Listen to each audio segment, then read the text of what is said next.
Now introducing Kierra. Woo! Teach us. Good morning, class. My name is Kierra Paschal, and I'm here to teach you the process of buying a house. Okay, I'm going to ask you a few questions. Have you or any of your friends ever bought a house and was stressed out when going through the process of buying a house? Did you even know that there are 3 steps to buying a house? Do you know what the 3 steps are and the things that you need to do when buying your house? Well, let me help you. I'm going to tell you the 3 steps to know when purchasing a house all the way down to closing on your home. Here are the 3 steps to buying a house. Step 1, you need to apply for a loan. Step 2, you need to know if you can buy your house or bid on your house. And step 3, and this is the final step that you need to know when buying a house, is closing on your new home. Applying for a loan. Many of you that I know probably have local banks and credit unions that you go through. These are places that you have to go through sometimes to purchase your house. They are here to look at your income, your credit, and also to see how much money you like to put down in your house. Your income. When getting a house, the bank will have to look at your income to see what kind and size of house you may be approved for. After looking into the kind of income that you may have, they look at your credit. For example, for the income, let's say education, you have, like let's say if you were a high school teacher, they're going to look at how much your salary is per year. Supposed to a medical field, like a doctor, and see how much they make. You see that a doctor makes a whole lot more than a high school teacher. So depending on what career you're in, depends on what kind of house you can buy. Your credit. The banks always look at your credit. You have different kind of credit that they look at. You have car credit, credit card credit, utilities, cable, etc. When they look at your credit, they try to see if you're in excellent or if you're in poor. Also with the money situation. When they get down to the money, you want to see how much you're trying to put down. A house is different from a car. You can't just trade in something to get a house. With a house, you have to put money. You have like security deposits you have to put down, the mortgage, the rent sometimes. You have applications. When going through these different kind of local banks and credit unions, they have applications that you go through to see if you're approved for the kind of money that you're asking them to give you to buy this house.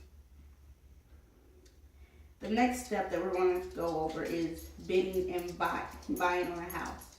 When looking for a house, you have to see if the house is for sale or if you have to bid on the house. When bidding on a house, you are competing against other buyers and sometimes end up paying more for the house than what it's worth.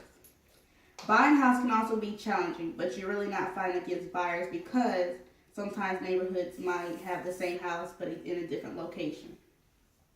The best person to talk to when looking for a house is a real estate agent. They are able to break down a step to getting the house you want and to help find the perfect house for you.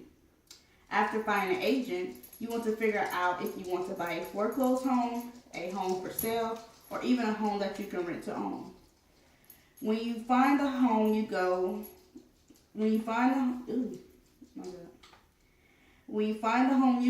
and get the house appraised and see if the house is worth the amount that you're asking for it, and also get an inspection to see if the house is safe for you and your family. Once you're done getting the house appraised and inspected, then you want to make the realtor an offer, and sometimes they will come down or close to the offer you may give them. Once you make the offer, then you go through the process of doing applications to get the house. So these are more applications that you have to go through when getting a house. You have applications that you go through the bank to get you approved for the money that you have to give for the house, and also approved for the house itself when it comes to applications. Once you're done getting the house appraised, and the last and final step, is closing on your new home. After doing the applications for the house, you want to do something like the closing costs, which you give the first and last month's pay, and also what we call the security costs on the house. Make sure the equity on the house is good for you, and because closing on a house is a lot. Getting close to your house can be overwhelming. Once you decide and gave the agent the money that you're putting down on the house, it's time to sign the papers. After signing the papers, then the realtor gives you the keys to your new home. And this is what I want to come down to the conclusion. Make sure when you are purchasing the home, make sure it's perfect for you and your family. As I always say, don't settle for less. And remember the steps of purchasing a house all the way down to getting the keys to your new home. Remember, you always have to go through a local bank or your credit union. And always do not try to get something that any more than what you need. After that, you need to go out and figure out where the house is and see if it suits you and your family. And then after that, get the house inspected, give the appraised, make sure it's the house that's good enough for you, and make sure you're not paying too much for it. And last but not least, always, when it comes down to closing, make sure everything's in order. When you have your money ready, your security costs and everything. And after that, you get ready to sign the papers. That's it. Ooh, thank you for that. Everything at the end, I'd like